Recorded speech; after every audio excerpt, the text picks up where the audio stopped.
بعض لوگ ملتے ہیں بہت طویل وظائف، لمبے چوڑے وظائف پڑھتے ہیں، اور حال پوچھو اکثر بے اعتدالی کا شکار ہیں، اکثر۔ اب وہ عادت ایسی پڑ چکی ہوتی ہے کہ سننے کو بات تیار نہیں ہوتے ہیں، کہتے ہیں بھائی نہیں وظیفہ آپ چھوڑا رہے ہیں، کیسی بات آپ کر رہے ہیں، کیسے چھوڑ دوں میں، اللہ کا نام چھوڑ دوں؟ ایک سوال کر کہتے ہیں اللہ کا نام چھوڑ دوں؟ اللہ کا نام نہیں چھوڑنا ہے بھائی، اللہ کا۔ ہمارے شیخ رحمۃ اللہ نے فرمایا معجون لکھا حکیم نے تھوڑا سا، اب معجون تو بڑا مفید ہے، مقوی دماغ و دل ہے، زبردست مفید ہے، لیکن حکیم نے کہا کہ بھائی آپ چمچ کی ڈنڈی جو ہے وہ ڈالیے گا معجون میں، چونکہ اس میں اجزا خالص ڈلے ہوئے ہیں۔ اس نے جناب کفگیر کھالی بوری اٹھا گئے۔ اب جب حالت بری ہو گئی، اب کہتے ہیں کہ بھائی یہ دیکھو یہ حکیم سے متنفر ہو رہے ہیں، یہ ہے ان کی دواؤں کا حال، یہ ان کی دواؤں کا حال ہے، یا معجون سے متنفر ہو رہے، تو کہا جائے گا کہ بھائی آپ کی اپنی غلطی، اپنی حماقت کا اثر ہے۔ تو حکیم بھی ٹھیک، معجون بھی ٹھیک، آپ کا دماغ خراب ہے، کہ اپنی سمجھ خودرائی کا مرض ہے۔ تو اپنی رائے کو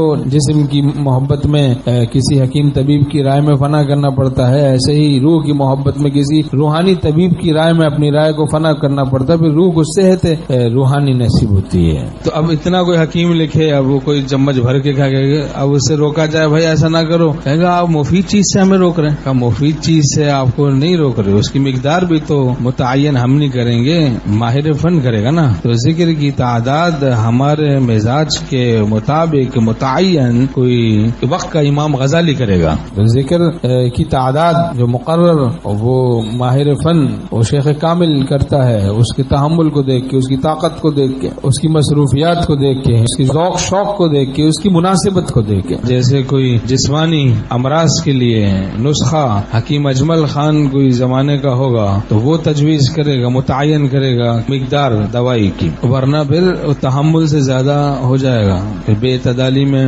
مبتلا ہو جائے۔ ہمارے شیخ رحمۃ اللہ نے فرمایا پھر تحمل سے زیادہ وظیفہ پڑھنا شروع ہو گئے، مزہ آنے لگا اور بڑھاتے چلے گئے، پھر کیفیت گئی۔ کیفیات تو آنے جانے والی چیزیں، پیر تو کوئی تھا نہیں اس کا، یا تھا تو جعلی پیر یا اناڑی پیر۔ اب پوچھا اس نے کہ بھائی کیفیات جاتی رہی، اس نے بس ایسے ہی بک دیا، کچھ بھی پتا تو تھا نہیں اب کہنا کیا ہے کرنا کیا ہے۔ اب کیفیات جانے لگی تو وہ سمجھے کہ نسبت سلب ہو گئی، اب مایوسی شروع ہو گئی۔ جب وظیفہ پڑھنے پہ آئے تو بہت زیادہ پڑھ لیا، اور پھر اس کے بعد چھوڑنے پہ آئے تو ایک دم چھوڑ دیا، تو اس طرح سے حالت خراب ہو جاتی ہے۔ تو تھوڑا عمل جس میں دوام ہو حدیث شریف میں وہ اللہ تعالیٰ کو محبوب ہے۔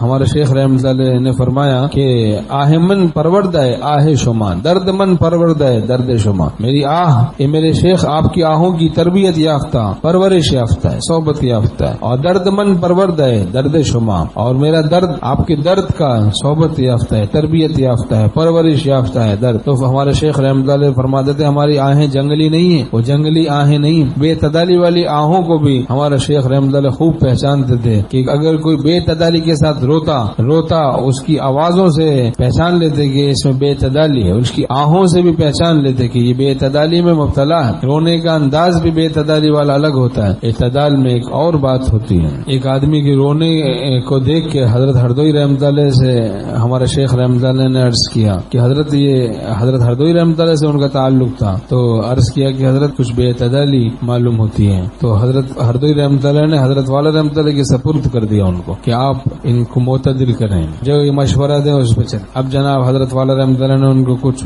مشورے دیے، اب وہ معتدل ہو گئے، اب گھر والے بھی خوش ہو گئے۔ ہر وقت پہلے لڑے جھگڑے ہیں گھر میں، اب دیکھو تو خوش باش ہیں، اب سب گھر والے خوش ہیں، دین تو بڑا پیارا ہے، دیندار کوئی گھر میں ہو تو رحمت برستی ہے۔ اب یہ کیسا دیندار آ گیا کہ سارے گھبرائے ہوئے ہیں، پریشان ہیں، سارے جناب ڈرے ہوئے ہیں، سہمے ہوئے ہیں۔ یہ کیسی دینداری خودرو معلوم ہوتی ہے، اپنی پیدا کی، سیکھی نہیں دینداری۔ شاہ صاحب جو سمجھتا ہے تو بھیک منگوں کو تو نے دیکھی ہی نہیں صورت شاہانہ۔ وظائف پڑھ لیتے ہیں آج کل اٹھا کے رسالوں میں، آج کل تو پوچھو بھائی یہ وظیفہ کہاں سے، آپ نے یہ کہا کہ انٹرنیٹ سے لیا، نیٹ سے وظیفہ اٹھایا، نیٹ سے دوا کھا لیتے ہیں اٹھا کے، جاتے ڈاکٹر کے پاس ہیں، وہی قدیم نظام پسند ہے، جسم کی محبت میں روح کی محبت نہیں، جب یہ جدید نظام ہمیں متاثر کرتے ہیں تو بس کہیں سے بھی اٹھا لیا، نیٹ پہ سے کہیں سے کسی جگہ سے جناب وظیفہ اٹھا لیا۔ پھر بعض جگہوں پر تو ہفتہ واری یا ماہانہ رسالے آ رہے ہیں، اب جناب ہر مہینے مزید وظیفوں کا اضافہ ہو رہا ہے، اب اتنے وظیفوں کا اضافہ ہوگا، وظیف سی بن جائے گا، تو اعتدال سے